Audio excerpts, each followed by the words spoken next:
I never thought the most painful sound in my life would not be my wife's moan, but the cold tick-tock coming from the Rolex watch on my son's wrist. I am Anthony, a 70-year-old man who walked with his head held high all his life, but now I am on my knees on the freezing tiled floor of the hospital, clinging with both hands to the immaculate white coat of my own son. For the love of God, Robert, she is your mother. I know they have the medicine. I saw the truck arrive this morning. My voice cracked, echoing down the hallway filled with the smell of antiseptic. Some nurses passing by lowered their gazes, not daring to look. They know me. They know my wife, Ellen, the kind woman who used to bring them homemade cookies every time she came to visit her son. But they are more afraid of the man standing in front of me. Robert did not help me up. He did not even look me in the eye. He let out a snort, a sigh of annoyance, and slowly peeled my calloused and trembling fingers off his perfectly pressed coat. He adjusted his silk tie, the one that is probably worth the same as my entire pension for a year, and looked at his watch. Dad, understand, once and for all. His voice was monotone, without emotion, as if he were giving a lecture to interns. Those medications are for patients with recovery potential. Mom is already old. Her organs are failing. Using a $50,000 dose on her is inefficient. Let her go. It is for the best. I stood petrified. My ears rang as if someone had slapped me. Inefficient? My wife, the woman who sold the last piece of land from our ancestors so he could go to medical school. The woman who washed other people's dishes until the tips of all 10 fingers cracked to buy him those expensive foreign books. Now, to him, she is just an inefficient investment? I looked up at him, trying to find the shadow of that little boy who used to run home crying because he felt sorry for a sick cat. But there was nothing left. In front of me was only a monster in a doctor's coat with eyes as cold as money. Inefficient? I whispered, my voice trembling with the fury that was starting to replace the pleading. Are you talking about your mother, or an old machine that no longer works? Damn it, Robert, she gave you life. Lower your voice. You are making a scene. Robert frowned, looking around to see if anyone was paying attention. Then he leaned in to whisper in my ear, with words sharp as a scalpel. Here I am the director, not your son, and my decision is final. Go home, old man. Prepare the funeral. It will be cheaper for you. He turned his back on me and walked away, the sound of his expensive leather shoes echoing clack, clack on the floor, leaving me there kneeling alone and destroyed. But in that instant, my tears stopped falling. I clenched my fists, digging my nails into my flesh. Fine, Director Robert. If you have already calculated everything in terms of money and efficiency, then Dad is going to teach you the final lesson about the price that must be paid. Before continuing, subscribe to the channel and tell us where you are listening from in the comments below. I stood up wobbling on my aching knees, but that physical pain was nothing compared to the stab I had just received in my heart. I turned my back on the shiny and perfumed figure of Robert and ran back towards the emergency room. The public hospital hallway seemed endless, with neon lights flickering like the dying heartbeat of the poor people piled up there. The smell of antiseptic, stale sweat, and that characteristic smell of desperation, the smell of death lurking, got deep into my nose. Ellen's room was in the last corner, the place reserved for patients with the most basic insurance. Ellen, my old lady. I burst into the room. The scene before my eyes made my legs buckle. My wife, the woman who once carried sacks of corn on her back, now lay lost among a tangle of cables. Her chest rose and fell weakly. Every breath whistled like a saw cutting rotten wood. The monitor beside her emitted beep, beep sounds, spaced out, terrifyingly slow. I rushed to the bed and took her hand. It was freezing, rough, full of calluses and small scars, traces of 30 years working from sunrise to sunset to support the guy who was out there adjusting his tie. Ellen opened her eyes slowly. Her eyes were cloudy, clouded by pain and sedatives. But seeing me, a faint shine still flashed in them. She tried to move her dry lips. Anthony! Her voice was fainter than the wind slipping through a crack. Where is my Bobby? Did he come to see me? My heart was squeezed. Bobby, the affectionate nickname she called him since he was a pink baby. She still remembered him. Even when heart failure was suffocating her, she only thought of her only son. How could I tell her that her Bobby was less than 50 yards away, but refused to come in for fear of dirtying his Italian shoes? How did I dare tell her that he had just called her life inefficient? I swallowed the bitter lump in my throat. I squeezed her hand tight, trying to pass a little of my scarce warmth to her body that was cooling down. Yes, my love, I lied, a lie for which I knew I would have to answer to God. He is preparing everything. He is the boss, you know? He has to organize the team, bring the best equipment to save you. Ellen smiled slightly. A crooked smile, but satisfied. I knew he would come. My good boy, she whispered, and her breathing began to break. Tell him that I am proud. Damn it! I felt my chest was going to explode. Her pride was a razor tearing my soul to pieces. Proud of what? Of the murderer in the white coat? Rest a little, Ellen. Hold on. He is coming. I caressed the strands of gray hair falling on her forehead, just a little bit more, but I knew no one would come. A young nurse with a petite figure entered shyly to change the IV. The girl looked at the vital signs that were nosediving and then looked at me with pity. Her badge said, Lucy, intern. Sir, the girl hesitated. Dr. Robert? Did he approve the CardioMax? I looked at her with eyes full of desperation. No, child. He says it is not necessary. Lucy stood paralyzed. She looked at Ellen, who was dying. Then she looked towards the door with an expression of astonishment mixed with fear. She knew, and I knew. Without that medicine, my wife was just waiting for death. The beep of the monitor started to speed up, but weaker. The red numbers danced chaotically. The pain was coming back to attack her. I could not sit there watching my wife die in agony. I had to try one more time. Even if I had to kneel, bang my head against the floor, or sell my soul to the devil, I had to get that dose. Take care of her, please, I shouted to Lucy and shot out of the room. I ran like a madman down the hall, bumping into several people without bothering to apologize. I went straight up to the 5th floor, the administrative area, known as the heaven of this rotten hospital. Unlike the suffocating heat and bad smell of the ground floor, the hallway of the 5th floor was cool, smelled of lilies, and a tomb-like silence reigned. The floor was gleaming marble.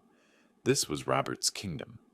I went straight to the heavy oak door with the engraved bronze plaque. Dr. Robert M., General Director. The secretary, dressed in provocative clothes, tried to stop me. Hey, sir, you cannot go in there without an appointment. I pushed her aside with a slap of my hand and pushed the door hard. Inside, Robert was leaning back in his leather armchair with a glass of amber-colored liquor in one hand and the phone in the other. The air conditioning hummed softly. On his desk there were no medical files, no stethoscope, only travel magazines and a model of a yacht.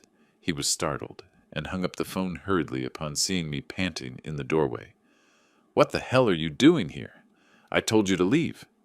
I moved forward and leaned both hands on the shiny mahogany surface, looking him straight in the face. Sign the order, Robert. My voice was hoarse. Sign the damn order for the CardioMax. Your mother is dying of pain. If you are not going to save her, at least give her a dignified death. Robert put down the glass. The sound of crystal against wood made a dry clack. He stood up, smoothed his jacket. His expression went from surprise to annoyance, and then to that usual arrogance. Dad, I already explained it to you. It is a waste of resources. He walked around the desk and got close to me. Besides, Audit already has me in their sights. They have been checking the inventories all week. That key word. Audit. At that moment, I did not understand the full meaning of that word. I just thought He was afraid his bosses would scold him for using expensive medicines. Audit? I screamed, with tears springing from impotence. You care more about a damn piece of paper than the life of the woman who gave birth to you? I paid for your career selling my dignity, and you cannot sign a paper for fear of an audit. Robert darkened his face. He did not like to be reminded of his poor past. He hated that past. He took a pre-printed sheet out of a drawer. If you want her to suffer less so much, sign this. He threw the paper at me. It is a waiver of extraordinary measures. Palliative sedation. She will die asleep in an hour. It is the most I can do without alerting the system. I took the paper. The letters danced before my eyes. Consent for therapeutic refusal. The family voluntarily. The hospital disclaims responsibility. He wanted me to sign my wife's death sentence. He wanted to wash his hands. You are a coward, Robert, I said, trembling. A coward in an expensive suit. Robert made a grimace of contempt, turned around and poured himself more liquor. Call me whatever you want, but sign if you do not want to see her writhe. You have 5 minutes before I go to a meeting. I looked at his back. For the first time in my life, I wanted to kill someone, but the image of Ellen suffering down there brought me back to reality. I had no money. I had no power. I was just a useless old man. I took the pen. With my hand trembling violently, I signed the paper. Every stroke was like a cut in my own flesh. I had just sold my wife to the devil. When I returned to the room with the consent sheet in my hand, the atmosphere had changed. It was heavy, dense. The monitor no longer went beep, beep regularly. It emitted chaotic, accelerated sounds. Mr. Anthony, Lucy, the intern, was clumsily injecting something into the IV, with tears running down her face. Her heart cannot take it. She is going into arrest. I threw the paper on the floor and threw myself on the bed. Ellen, look at me. I am here. My wife's body shook slightly. Her eyes opened wide, staring at the ceiling stained with humidity. She was trying to swallow air, but her lungs had gone on strike. She was drowning on dry land. I held her head, pressing my cheek to hers. Forgive me, my life. I could not bring him. Ellen could no longer speak. Her hand, that calloused hand, tried to find mine for the last time. She squeezed gently, a weak squeeze like the flutter of a butterfly, and then she let go.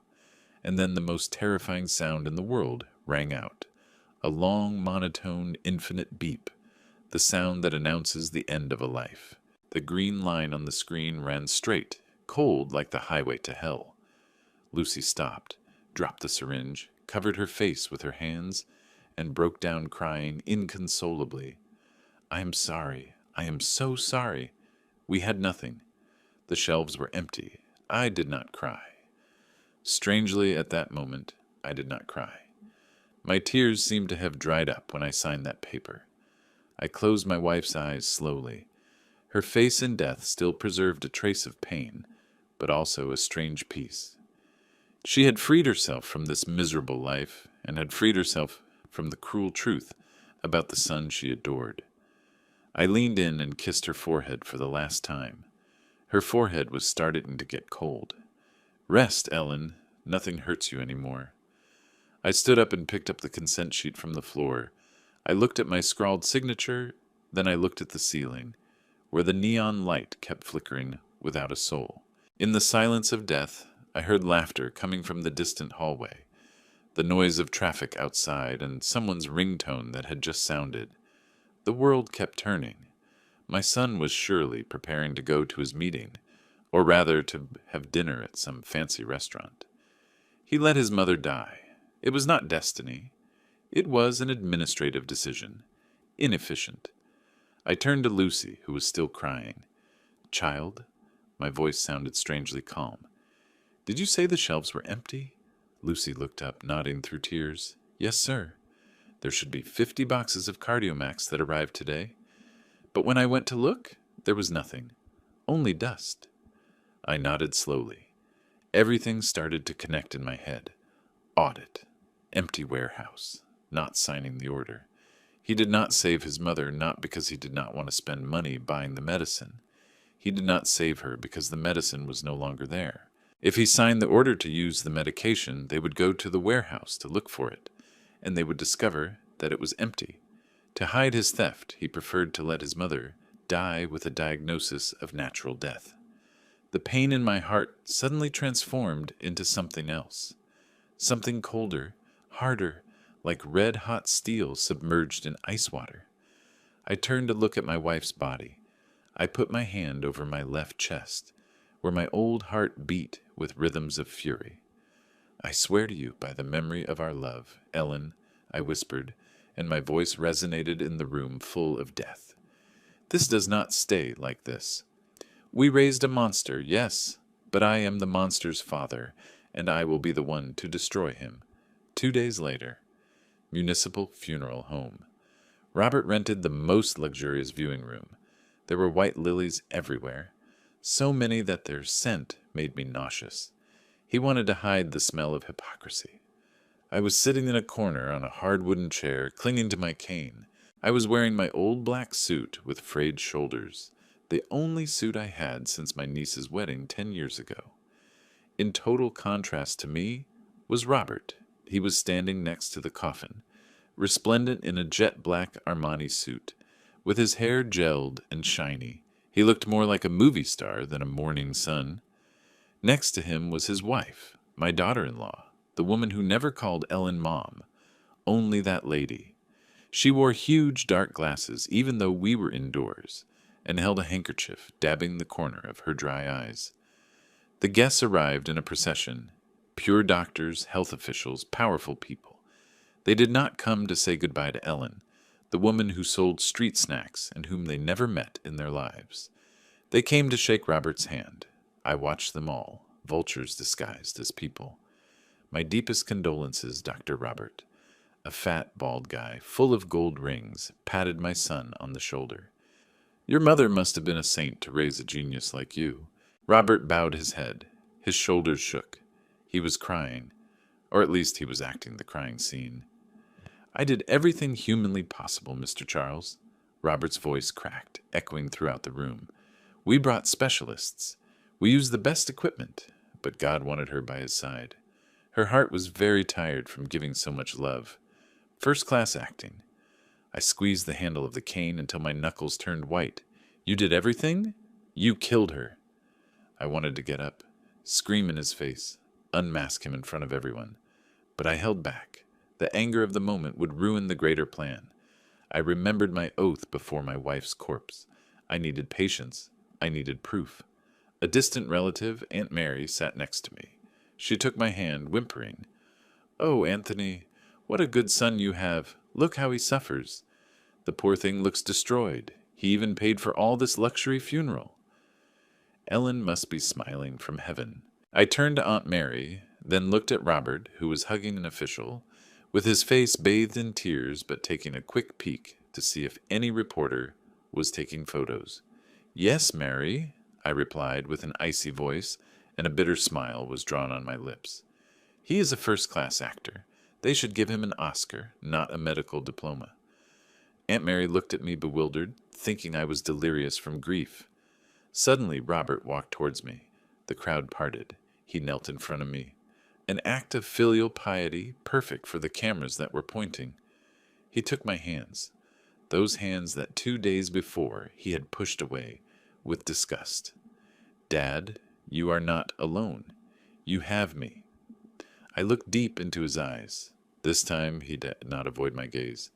He looked at me with a hidden challenge, as if saying, "See, old man? I control everything. Your truth is nothing against my power." I let him take my hands. I felt the coldness of his soft palms, which had never worked hard. "I know, son," I said, loud enough for everyone to hear, but with enough double meanings so that only he understood. "I know exactly what I have, and soon you will know what you lost." Robert tensed for a second.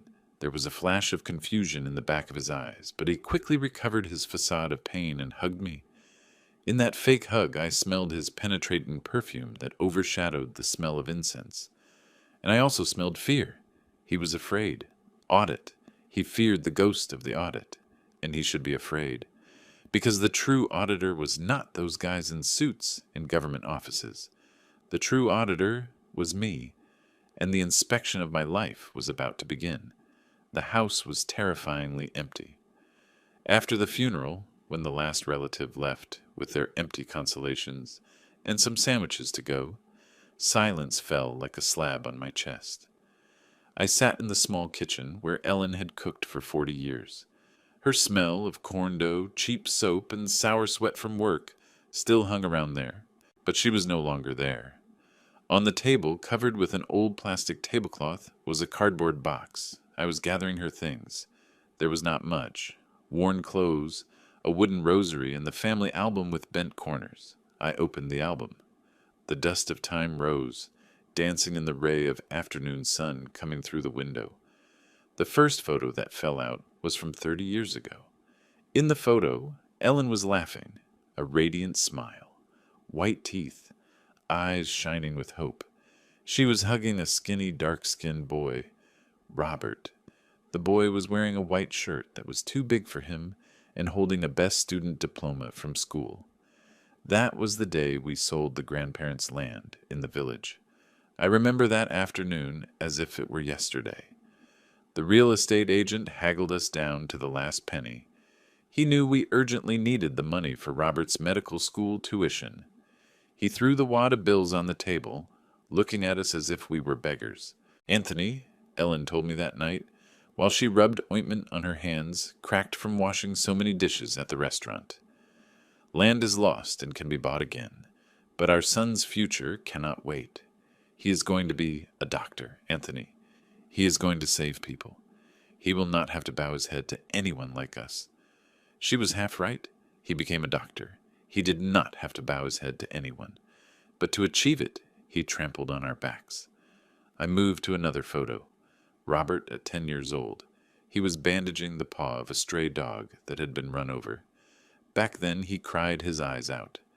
Dad, when I grow up, I'm going to cure everyone for free. I am not going to charge the poor like us. That childish promise was as clear as spring water. I believed him. Ellen believed him. We fed that faith with blood and tears. I remembered the nights Ellen spent awake sewing for others to earn a few more dollars and buy his anatomy books. I remembered the days I did not eat, walking 6 miles to work to save the bus fare and gather enough for his first stethoscope. We created a God from mud, but that God turned his back on his creators. I looked at Robert's graduation photo. He was standing between Ellen and me, tall, handsome, with a confident smile. But in that photo, he was not hugging us. He had his arms down at his sides, with his hands half closed, as if hiding something, and his gaze was not on the camera. He was looking over the photographer's shoulder, towards some distant horizon where there was only fame and money. At what moment did we lose you, son? I whispered to the photo. Was it when he started his internship at the private hospital? Or when he married the rich girl, daughter of the health official? Or was it when he realized that, in this society, conscience is baggage too heavy to carry to the top? I caressed Ellen's face in the photo. You were wrong, old lady. You said he would save people. But the only person he wants to save is his wallet. I slammed the album shut. The past. It was dead. Those beautiful memories were now sharp razors cutting my heart. Yesterday's innocence only made today's crime 1,000 times more repugnant. I got up and went to the window. Outside it was starting to rain. The drops hit hard against the tin roof. Tomorrow I will go back to the hospital. Not to beg, but to find answers. I need to know why the warehouse was empty. I am an old accountant. Even if I am retired, I still know how numbers work. Merchandise coming in, merchandise going out. Everything has to leave a trail. And if my son erased the tracks, I will be the one to dig them up. The next morning I put on an old but well-ironed shirt, and I put the folder to request death support under my arm. It was the perfect excuse for a poor old man to hang around the hospital without anyone suspecting. The hospital remained the same, noisy, chaotic, and smelly, But this time, I did not look at it with the eyes of a worried relative. I looked at it with the eyes of a hunter sniffing out his prey. I did the paperwork in the administration on the ground floor very quickly. The employees looked at me with pity. The boss director's dad asking for social aid, I paid them no mind. This humiliation was my best camouflage. Instead of leaving, I wandered towards the pharmacy warehouse zone. This area was hidden behind the main building, near the loading dock and the morgue. A strategic location, easy to bring merchandise in and easy to take it out through the back door. I sat on a cement bench near the warehouse door, pretending to rest. I took out an old newspaper, covering half my face, but I had my ears pricked up like radar. The warehouse door opened. 2 warehouse employees came out, lighting cigarettes and unbuttoning their uniform shirts. "Damn it," cursed a fat one with pockmarks. "The freaking Robert wants me to fix the warehouse entry again? Does he think I'm a wizard or what? Make what is not there appear?" My heart skipped a beat. Robert. Shh.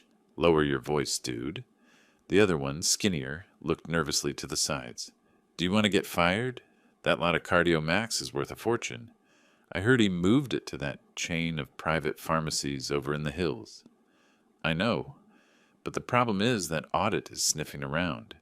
Yesterday he signed for receiving 50 boxes in the system, but the warehouse is bare. Now he wants me to make a departure for waste, saying that they got damaged by bad refrigeration. Can you believe it? 50 boxes of expensive medicine getting screwed up at the same time? Not even my grandmother believes that." The fat one took a long drag on the cigarette, releasing a cloud of smoke. "Screw him, as long as we get our cut. I heard his mom kick the bucket the day before yesterday because there was no medicine." The skinny one let out a mocking, macabre little laugh. "Karma, man. He sold the medicine that saved his mom to maintain the mistress and the freaking yacht. That guy, when he goes down to hell, the devil is going to kick him back." The 2 employees put out their cigarettes and went inside. The metal door closed with a bang. I remained motionless on the bench. The newspaper in my hands was trembling, wrinkling under my fingers that were squeezing hard. So it was true. There were no doubts anymore. They were not assumptions. He sold the batch of medicines. He signed for receipt on the papers, but took the merchandise out the back. And he is falsifying papers to cover it up. My accountant mind started connecting the dots. Robert enters the medicine on paper to take money from the budget. The real medicine is sold on the black market to put cash in his pocket. The physical warehouse is empty. When Ellen, his own mother, arrived at the hospital, needing exactly that medicine, he fell into his own trap.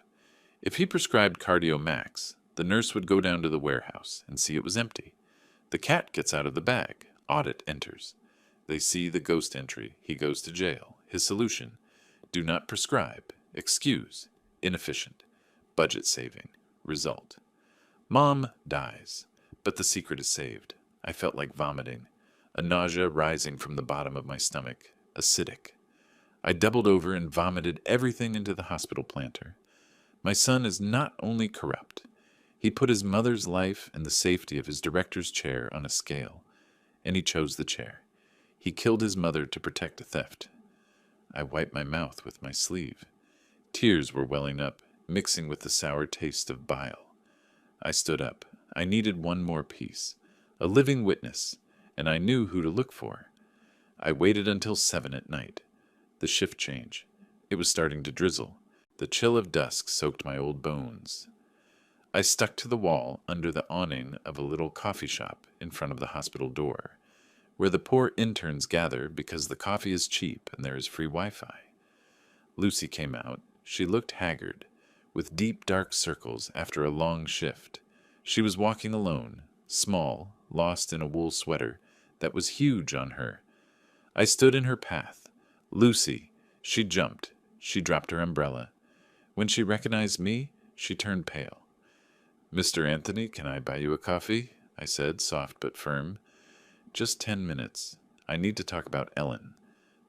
Lucy was going to refuse. She looked around as if fearing someone would see her, but my face of suffering and my red eyes stopped her. Her girl's conscience was not yet as stained as those at the top. We sat in a dark corner of the cafe. I ordered 2 hot Americanos. You know, Lucy, I started, turning the hot cup between my hands, Ellen loved you very much. She said you had a gentle hand for injecting. She saw you like a granddaughter. Lucy lowered her gaze, wringing her hands. I'm very sorry, sir. Mrs. Ellen was a good woman. She did not deserve to go like that. Why was the warehouse empty, Lucy? I asked, changing my tone abruptly, looking straight into her eyes. Lucy shuddered. She stayed silent, biting her lip until it almost bled. I heard the guys from the warehouse talking. I threw another psychological punch. They were talking about the lot of CardioMax that was sold to the Hills. They were talking about the fake waste departures. You are the one who goes for the medicine. You know that, right? I cannot say anything, whispered Lucy, her voice trembling and tears began to run. If I talk, Dr. Robert destroys me. He will take away my license before I have it. My family depends on me. I reached out across the table and took her freezing hand, the hand of a future healer, trembling with fear before power. Listen, child. I lowered my voice, loaded with the sadness of a widower. I am not police. I am not an inspector either. I am just an old widower who wants to know the truth. My son. What did he do? Lucy looked at me. The defense in her eyes crumbled before my pain. She broke down crying, her sobs drowned out by the noise of the rain. He knew Anthony, she said between gasps. 2 days before Mrs. Ellen was admitted, he called me to his office. He gave me a list of lots to relocate. All the new CardioMax went there. He told me to sign the ghost exit. He said it was a transfer to a second-level hospital. But I saw the drivers from the private pharmacy pick it up. And when Ellen was admitted, I ran to ask him. I told him, Mr. Director, your mother needs that medication. Can we call the pharmacy to return some boxes? My heart stopped for a second. And what did he say? Lucy closed her eyes as if to erase the image of that demon. He slapped me. He told me, shut your mouth.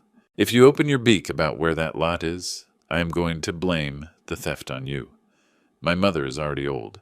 Dying is the law of life, but I cannot die for an administrative error. Afterwards, he forced me to give her strong sedatives and leave her there. Bam! I hit the table, making the coffee spill. The other customers turned around, but I did not care. Administrative error? I growled from my throat. Did he call his mother's life the cost of an administrative error? Lucy nodded, shrinking with fear. I took out some napkins to clean the coffee stain. The explosive fury of a moment ago cooled down, turning into a block of sharp ice in my guts. I already had the confession. Even if it was verbal, it confirmed everything. Thank you, Lucy. I stood up, leaving some coins on the table. You are going to be a good doctor. Do not let him turn you into someone like him. What are you going to do, Mr. Anthony? Lucy asked behind my back, worried. Do not go to the police. He has bought everyone. I stopped at the door, turning to see her. Shadow covered half my face. Police? No, child. The police are for common criminals. For demons, another type of court is needed. I went out into the rain. The cold water hit my face, but I did not feel cold. The fire of hate kept me warm. I walked home under the downpour. No umbrella, no raincoat. I wanted the rain to wash away the feeling of filth from carrying the same blood as that murderer. Every step on the soaked sidewalk was a hammer blow in my mind. Robert was not just a bad son. He was a calculating monster. Before I thought he refused to save his mother out of stinginess, out of that miserable cheapness he learned from the new rich. That already hurt me. But the truth was 1,000 times more disgusting. He put on the scale, on one side, the life of the mother who birthed him with pain, who sold her blood to raise him. On the other side, the risk of his corruption being uncovered, the risk of losing the director's chair, losing the trips to Cancun, losing the bottles of imported liquor. And he chose the chair. He chose his own safety. He saw her whistling breath. He saw me kneeling, begging, and in his head there were only numbers. If I save the old lady, the warehouse is discovered, audit catches me, I am dead. If I let the old lady die, clean file, I stay alive. That is not insensitivity. That is premeditated cruelty. That is first-degree murder. I stopped in the middle of the deserted park. Only the rain and the wind whistling in the trees could be heard. I raised my face to the sky, letting the water slap me, mixing with my salty tears. God, I shouted, a scream that tore the night apart. Why? Why did you give me a son so he would become my executioner? I collapsed on the wet grass, punching the mud with my fists. I wanted to dig a hole to bury this shame. I, Anthony, a man who lived honestly all his life, proud of never having stolen a penny from anyone, now I was the father of a thief, of a murderer. I had dry heaves. My stomach contracted violently. I felt disgusted by the blood running through my veins, because it was the same running through Robert's. But then, in the middle of that supreme pain, a thought shone, a cold and sharp thought. If he used calculation to kill his mother, I will use that same calculation to kill his career. If he fears the light of truth, I'm going to drag him to the public square at noon. I got up, wobbling but firmer, my clothes full of mud, but my mind was clearer than ever. I was no longer the hurting father. I was the judge, the jury, and the executioner. Upon arriving home, I did not change my wet clothes. I went straight to the bedroom. I took out an old metal box from under the bed, where I kept the most important papers. I was not looking for deeds or the savings book. I was looking for memory. I remembered when Robert was a boy, 12 years old. I taught him to write down his expenses in a little notebook. The successful man is the one who knows where every penny goes, son, I told him. Memory can betray you, but paper and ink do not.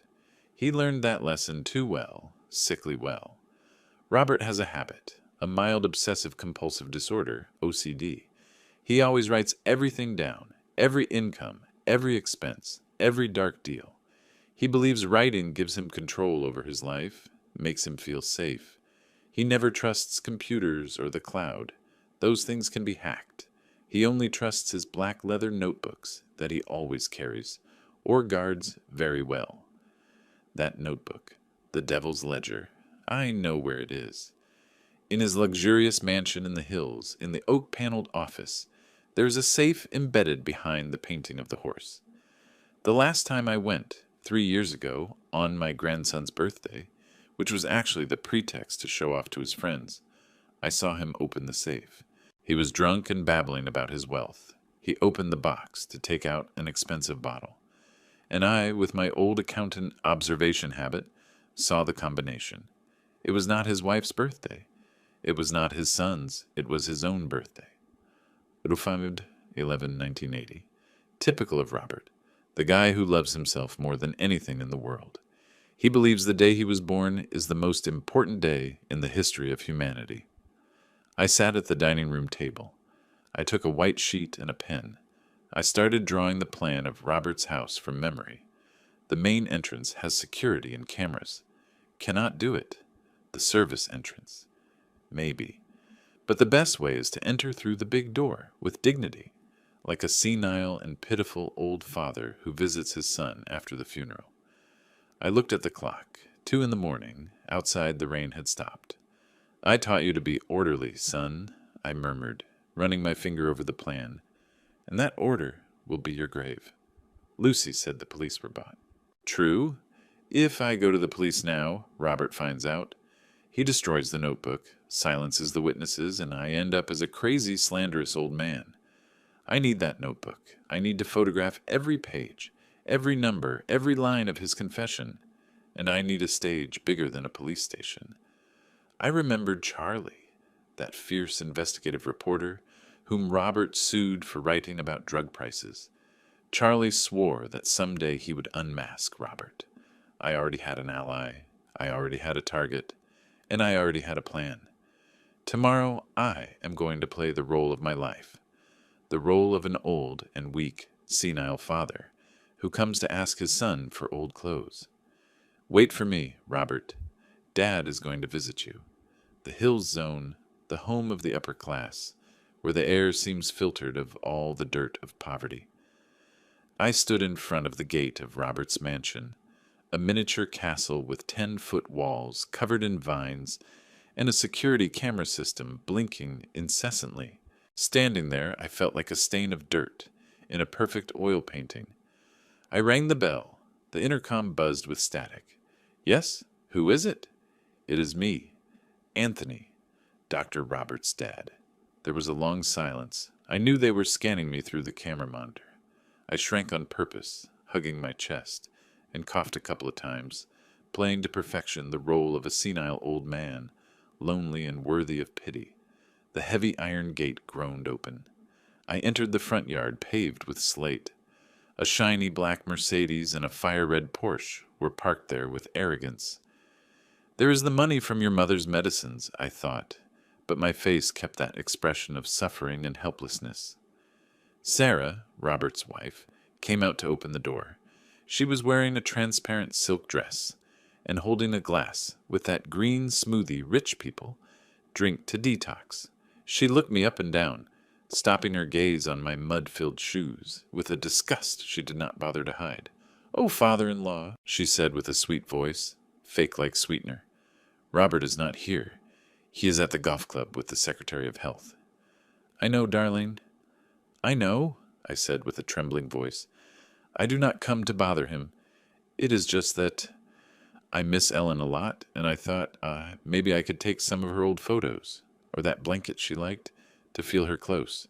Sarah rolled her eyes. I could clearly see the annoyance in her look. A decrepit old man coming to ask for old things from a dead person. What bad vibes. "Fine, come in, but make it quick. We have an important dinner tonight, and the catering people are arriving soon. I do not want obstacles. Thank you, darling. God bless you." I entered the house. The marble floor was freezing. Everything emanated a cold luxury. Abstract paintings without meaning on the walls. Antique vases. Everything bought with the pain of poor patience. "I'm going to the bathroom for a moment, may I?" I asked. "The service one, please. At the back on the right." Sarah shouted at me while turning around towards the kitchen to yell at the maid. She despised me so much, she did not even bother to watch me. In her eyes, I was just a harmless old cockroach.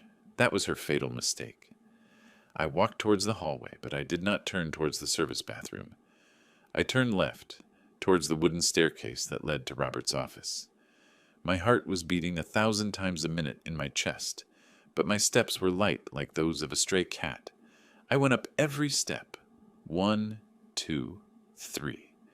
Every step was an advance towards my son's sentence. The door to Robert's office was ajar. I slipped inside. I closed and locked it. The room stank of Cuban cigars and expensive leather. The walls were full of diplomas, trophies, and photos of Robert shaking hands with politicians. A temple erected to worship himself. I did not have much time. Sarah could suspect at any moment. I threw myself towards the racehorse painting, his favorite. I moved it aside. Just as I remembered, an electronic safe embedded in the wall appeared. The numeric keypad waited coldly. I closed my eyes and breathed deep. "Do not tremble, Anthony. Do not tremble." I remembered that night, 3 years ago. Robert was drunk, wobbling as he opened the box. "You know, Dad," he babbled, "there is only one day more important in this universe, the day a genius was born." I brought my trembling index finger close to the keypad. 05111980. His date of birth, November 5th, 1980. The day Ellen and I cried with happiness receiving him. The day we believed was a blessing from God turned out to be the day misfortune was sown. Beep! Click! The sound of the lock opening sounded like a gunshot in my ear. A green light blinked. I pulled the heavy door of the safe. Inside were thick wads of bills tied with rubber bands. Pesos. Dollars. Probably there were several millions. But I did not care about the money. I pushed the bills aside as if they were trash. In the deepest corner, resting humbly under a gold-plated pistol, was her, the black leather notebook. I took it with trembling hands. A moleskin face. I turned the pages. Robert's handwriting was small, careful, and uniform. Numbers, initials, bribes. I flipped quickly to the last pages. The dates coincided with Ellen's admission to the hospital, and then my eyes stopped. The words hit me, freezing my blood. DEC 28. Incident. Mother admitted to ER, heart failure grade 4. Indication, Cardiomax, warehouse status. Empty, lot 504, dispatched to Central Pharmacy. Income 200K. Risk, if I sign warehouse exit. System error. Audit enters. The network is discovered. Solution. Deny intervention, excuse due to age. Poor prognosis. Result. Patient deceased after 4/8. Clean file. Safe. I had to grab the edge of the desk to not collapse. He wrote it. He actually wrote it. Solution. Deny intervention. Result. Safe. He considered his mother's death a solution to guarantee his safety. Not a hint of remorse, not a hint of guilt, just a cold commercial calculation. Damn you, Robert, I hissed between my teeth, with tears springing from pure hate. I took out my old cell phone. Luckily, the camera still worked well. I photographed that page. I took 3 photos just in case. I photographed the previous pages, recording the illegal sale of the Cardiomax lot to the private pharmacy. I photographed the piles of cash in the safe. My hands were trembling, but the photos came out sharp. Work finished, I returned the notebook to its place and arranged the wads of money exactly as they were. I did not take anything. If the notebook disappeared, Robert would know immediately it was me or someone else. He would get alert and try to flee. I needed him to keep sleeping peacefully in his victory. I closed the safe. Click. I hung the horse painting back up. Just at that moment, steps were heard in the hallway, heels hitting the wooden floor. Click, click, click. Who is there? Sarah's voice sounded right behind the door. I held my breath. I unlocked it fast. I grabbed a picture frame from Robert's desk, a photo of them on vacation in Paris, and turned my back to the door, pretending I was admiring it. The door burst open. Sarah was there with a face of fury. I told you to use the service bathroom. What are you doing here? I turned around with watery eyes, hugging the picture frame against my chest. Sorry, darling. I got lost. And I saw the open door. I saw this photo. You look so happy. Ellen always wanted to go to Paris. Sarah stopped. Her anger crashed against the wall of my supposed misery. She snatched the frame from my hands and shook it as if my hands had germs. You already saw what you wanted. Now leave. The catering people already arrived. Yes, yes. I am leaving now. Thanks for letting me in. I dragged my feet out of the room, with my back hunched and head down. But under that disguise of old age, my heart beat war drums. I already have the proof, son. I already have you by the neck. I was barely going down the stairs when the main door opened. Robert entered. He was wearing his white golf clothes, with his face red from the sun and alcohol. He was laughing out loud, talking on his Bluetooth headset. But when he saw me coming down the stairs of his house, the smile was erased. Dad? He hung up the call, staring at me. Then he took a quick glance upwards. Where was his office? His gaze sharpened with suspicion. What are you doing here? Did you go upstairs? This was the decisive moment. If he suspected, if he checked the safe right now, I was dead. Or worse, the evidence would be destroyed. I had to act. I had to give the best performance of my life. I did not answer his question. Instead, I went down the last steps fast, opened my arms, and threw myself at him. Son, my Bobby! I hugged him tight. I felt his body stiffen with surprise. I buried my face in his shoulder, that shoulder with expensive clothes that stank of perfume and the sweat of wealth, and started to cry.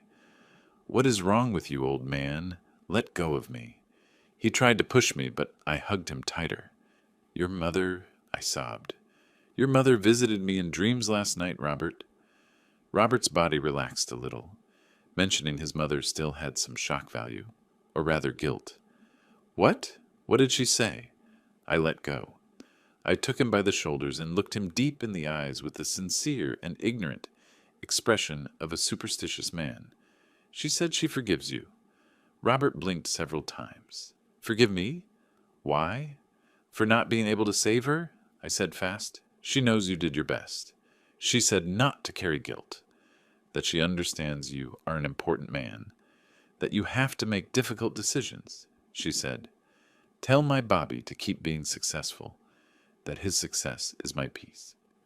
Robert's face relaxed. The tension and suspicion disappeared completely. In their place appeared that arrogant smile of always. He believed it. He believed it because he wanted to believe it. His huge ego needed that forgiveness to shake off what little remained of his conscience. He sighed, relieved, and patted me on the cheek. See, Dad, I told you. Mom was always understanding. In the end, success is what matters.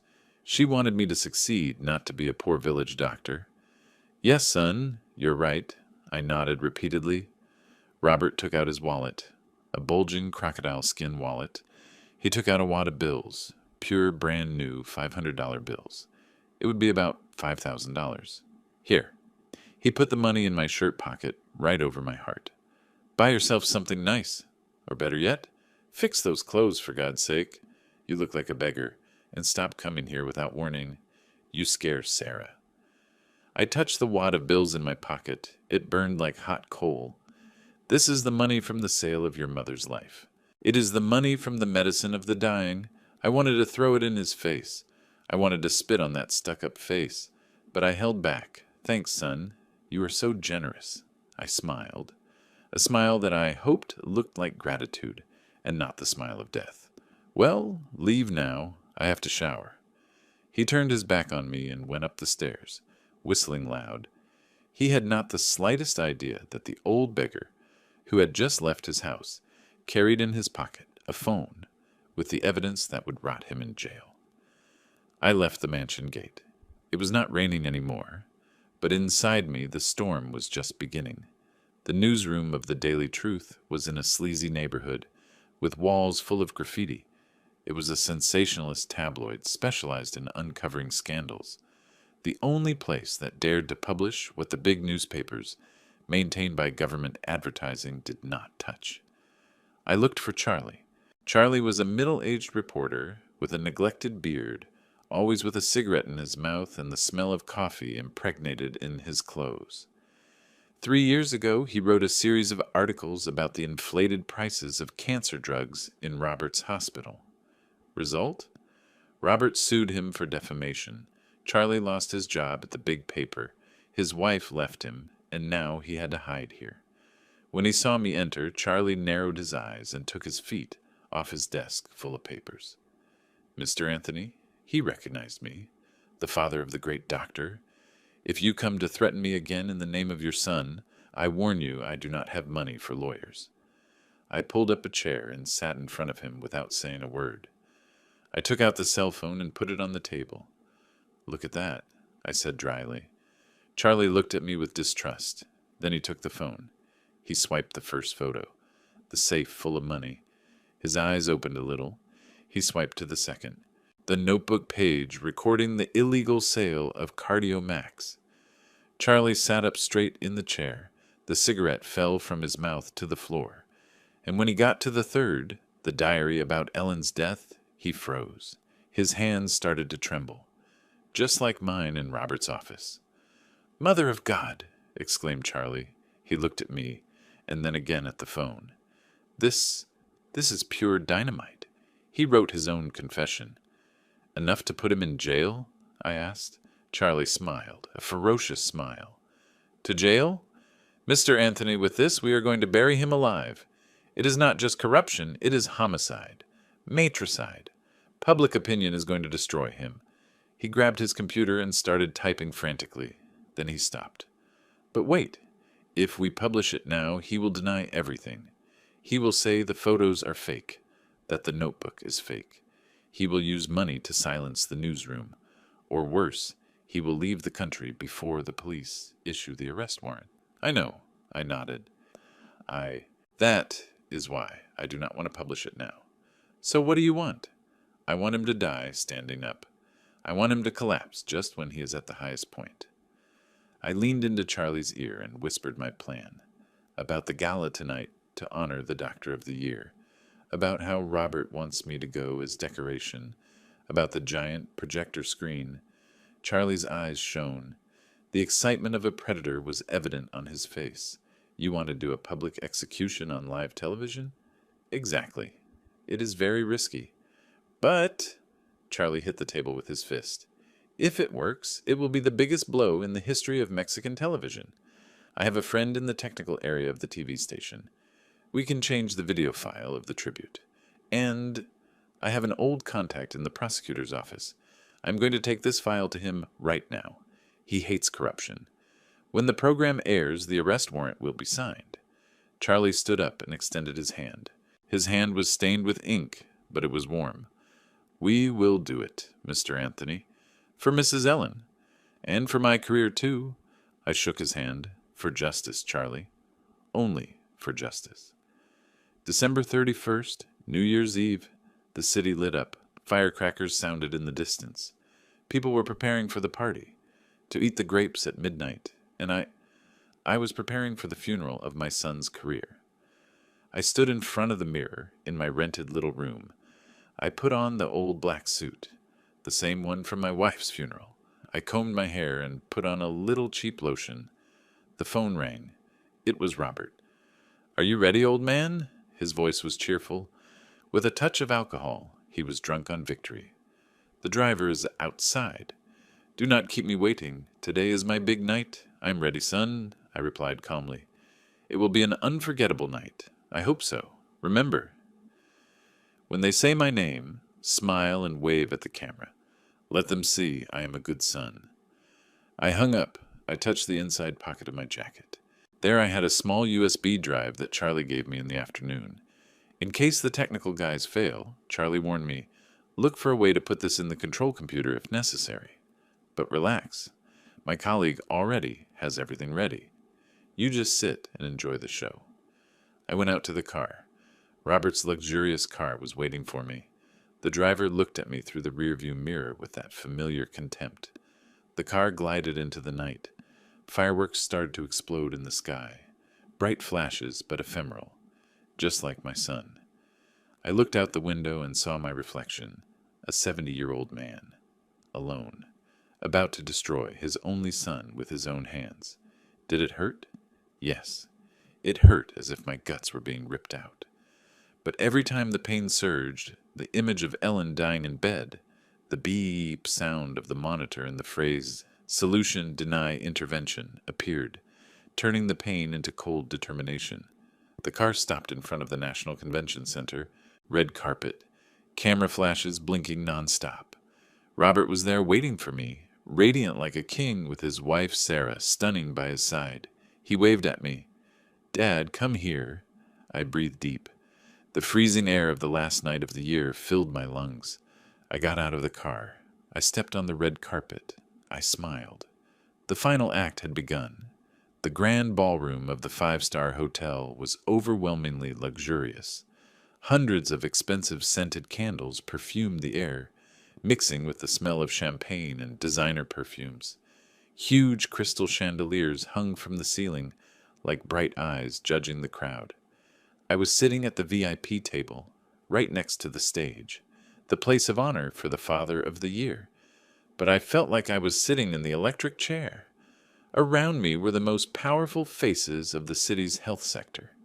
Guys in black suits, with gold watches, laughing out loud about medicine tenders and vacations in Europe. No one talked about patients. For them, patients were just numbers in a financial report.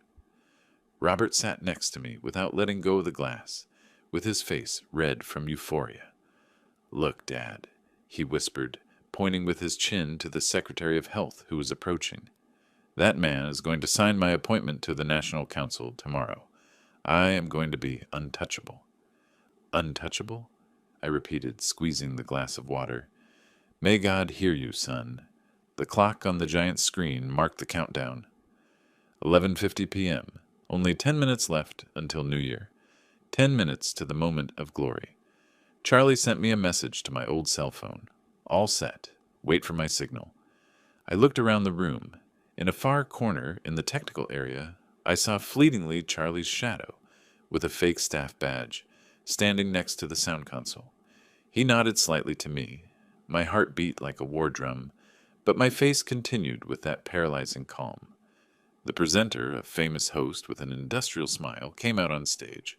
Ladies and gentlemen, the most important moment has arrived. Before doing the count to receive the new year, we are going to honor the Doctor of the Year, someone who has dedicated himself tirelessly to public health, Dr. Robert M. The applause exploded like thunder. The spotlight swept the room and stopped at our table. Robert stood up, buttoning his jacket. He turned to me, putting a hand on my shoulder, a gesture perfectly acted for the cameras in close-up. "Let's go, Dad. Come up with me. This award is yours, too." I got up. My old legs trembled a little, not from fear, but from disgust at having to touch him. I followed him to the stage, under the blinding light that hurt my eyes. Robert walked to the podium, received the crystal trophy from the secretary's hands, kissed the trophy, and approached the microphone with a deep voice full of emotion. "Thank you. Thank you all very much." He paused to contain the emotion. Fake. Today is a bittersweet night for me. Just a few days ago, I lost my mother, Mrs. Ellen. The audience released murmurs of compassion. Some women wiped their tears with handkerchiefs. "Mom?" Robert raised his eyes to the ceiling, or to the sky, according to his script. "I know you are watching me from heaven. I did everything I could, but God needed you. I dedicate this triumph to you. Your sacrifice was not in vain." I was standing right behind him, half a step away. I heard every lying breath. Your sacrifice was not in vain. True, your mother's sacrifice was not in vain, Robert, because it will be what buries you right now. The clock marked 11:55 p.m. Robert turned, pulling me towards the microphone. "And here is my father, Anthony, a humble man who taught me the value of honesty. He wanted me to say a few words to praise him. He wanted me to put the stamp of approval on his character." I took the microphone. My hand was freezing. I looked at the crowd below, those faces waiting for a fairy tale about fatherly love. "My son talks about honesty," I said with a hoarse voice, "and talks about his mother looking from heaven." I turned to look at Robert. My gaze was no longer that of the old and weak father. It was the gaze of a judge. "But you are wrong, Robert," I said straight to his face, without using the microphone anymore, but loud enough for the audio to pick it up. "She is not watching. She is here to collect from you." Robert stood like stone. The smile froze on him. "What are you saying, Dad?"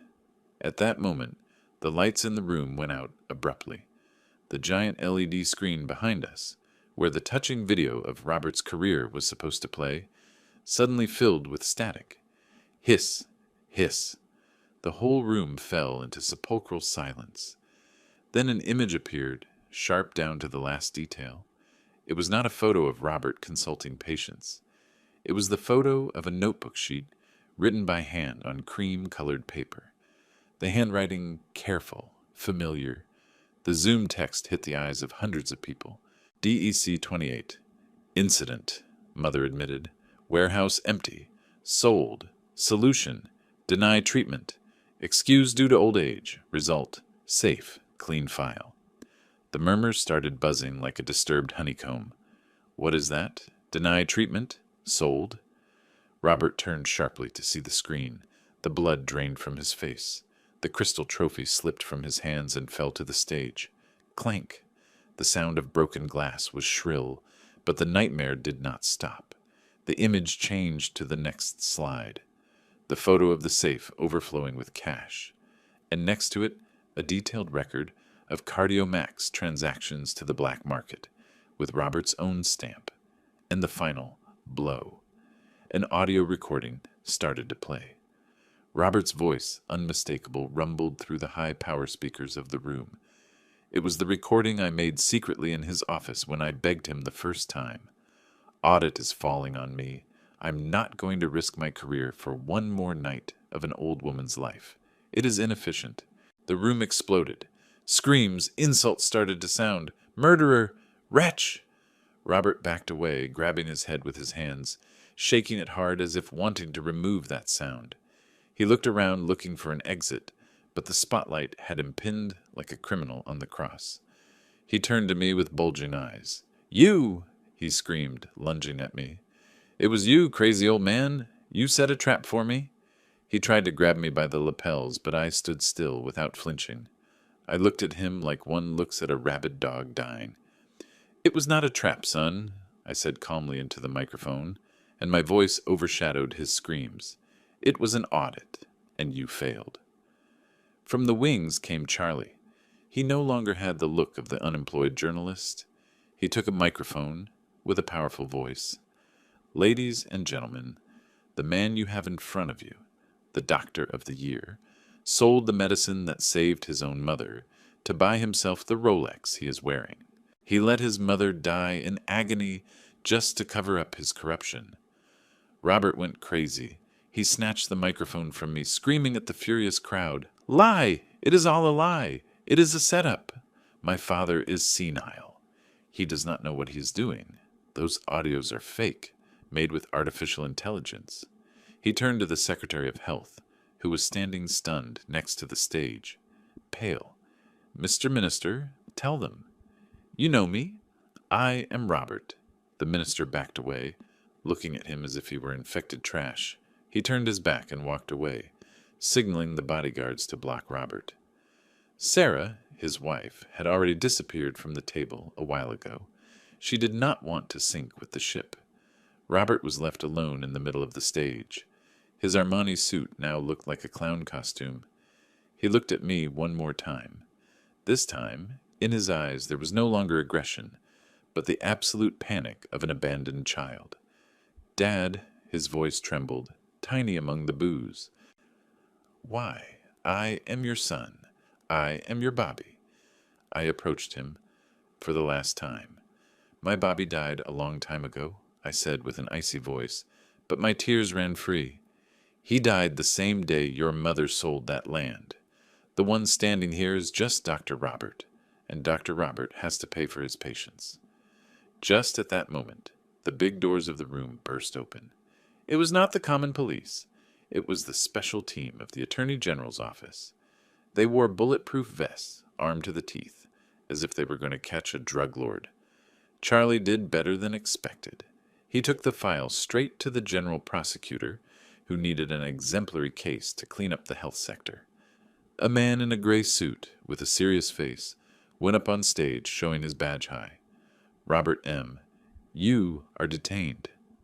Robert backed away until his back hit the LED screen that still projected the words, "Denied treatment." "Detained? Why?" "I am the director." The prosecutor read the arrest warrant with a voice of thunder. "You are accused of diversion of public resources, forgery of official documents, illegal sale of controlled medications, and felony murder by omission against Mrs. Ellen R. Felony murder."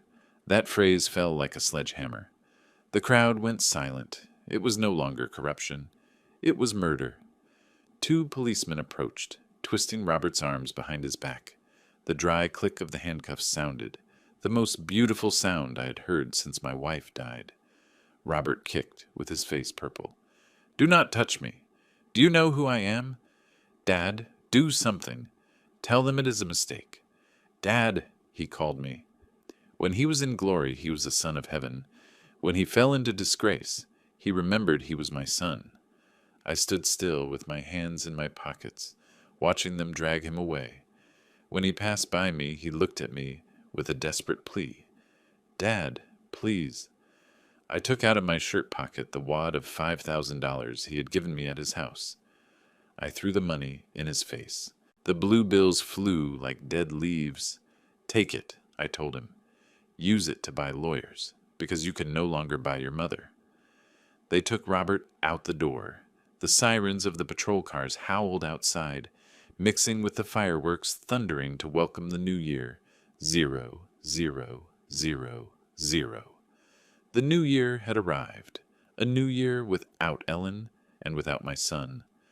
I was left alone on the immense stage, among thousands of eyes looking at me with fear and respect. But I only felt empty. Charlie ran up. He gave me a pat on the shoulder. "We did it, Mr. Anthony. It is over. Yes, I whispered, it is over. Morning of January 1st. The city cemetery was deserted. The fog still clung to the cold tombstones.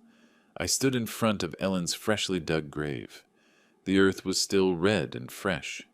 Next to the provisional wooden cross, I still did not have enough for the stone tombstone. I put the morning newspaper. The front page of the Daily Truth had the photo of Robert handcuffed, with his mouth open screaming, under the huge headline, "The Doctor of Death. He sold his mother's life to buy fame." I sat on the wet grass, caressing Ellen's photo on the cross. "Happy New Year, old lady," I said, with a voice hoarse from not sleeping. I already cleaned the house. I already took out the trash. The wind blew softly. I felt as if she were sitting next to me, scolding me for being so cruel to our son. She was always the soft-hearted one.